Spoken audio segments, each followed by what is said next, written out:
जी जी। देखिए प्रतीक जी, आप मेरे मित्र भी हैं सवाल तो और हम लोगों बिल्कुल ने सामने स्पष्ट है। साथ हमने काम भी किया है। तो इसलिए मैं जो बात कहूंगा उसका बुरा मत मानिएगा। मुझे लगता है कि हम सब लोग जो इस डिबेट नहीं में सर, आज बिल्कुल नहीं हिस्सा मानूंगा। ले रहे हैं, हम सब लोग दरअसल एक अपराधी की भूमिका में हैं। और अपराधी की भूमिका में इसलिए है क्योंकि हम लोग वो काम कर रहे हैं जो हमें नहीं करना चाहिए। दीपिका पादुकोण को अभी सिर्फ सम्मान दिया गया है, लेकिन मैं पिछले 3 दिनों से देख रहा हूं कि उसको अपराधी बना के उसकी छवि को नष्ट भ्रष्ट किया जा रहा है। और जिस तरीके से उसके साथ व्यवहार किया जा रहा है, अगर कल आशुतोष जी, दीपिका आशुतोष जी, मीडिया ये कहता है, आशुतोष जी माफ करिएगा, आशुतोष जी माफ करिएगा, मैं आपको दूंगा सर, मैं आपको दूंगा। मैं ये कहता है, मीडिया ये कहता है, मैं टोक रहा हूं, मालूम है धारा प्रभाव में जो बोलता है उसको दिक्कत होती है, लेकिन सर मैं ये कहूंगा कि मीडिया ये कहता है कि मैं दबाव बनाता हूं, और हम मीडिया कह रहा है कि हम ही दबाव बनाते हैं। जब हम दबाव बनाते हैं तब कहीं कुछ होता है, तब कहीं जू रेंगती है। तो सर इस पॉइंट को ध्यान में रख के बोलिएगा। Thank you so much sir, I am sorry.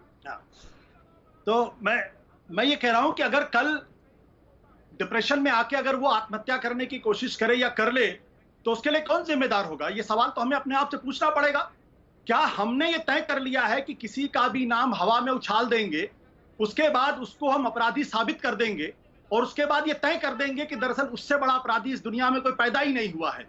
ये जो परंपरा शुरू हुई है, इस परंपरा के बारे में क्या कुछ कभी कोई बातचीत होगी या बातचीत नहीं होगी? और इसमें 2 चीजें हैं। पहली बात, अगर दीपिका पादुकोण अगर जिम्मेदार हैं, अगर वो अपराधी हैं, तो अभी जो रवि जी ने जिस ओर इशारा किया, कंगना रनावत के 2 कम से कम टीवी इंटरव्यूज हैं। एक अध्ययन सुमन का है, दूसरा कंगना रनावत का खुद का इंटरव्यू है, जिसमें वो कहती हैं कि मैं ड्रग एडिक्ट हो गई थी। तो ये एनसीबी की नजर कंगना रनावत पर क्यों नहीं पड़ती है? उनको सम्मन क्यों नहीं जाता? उनसे पूछताछ क्यों नहीं करती? दीपिका पर होती है, दिया मिर्जा पर होती है, रिया चक्रवर्ती पर होती है, इन सब पर होती है। दूसरी बात, मैं एक बात जानना चाहता हूं कि आज मेरी बातचीत हुई एनसीबी के पूर्व चीफ से, बीवी कुमार साहब से, जिन्होंने मुझे कहा कि जिस तरीके से ये खबरें लीक की जा रही हैं, दरअसल ये मोस्ट अनप्रोफेशनल तरीका है और एनसीबी कभी खबरें लीक नहीं करता है। इसका मतलब यह है कि खबरें जानबूझकर लीक की जा रही हैं।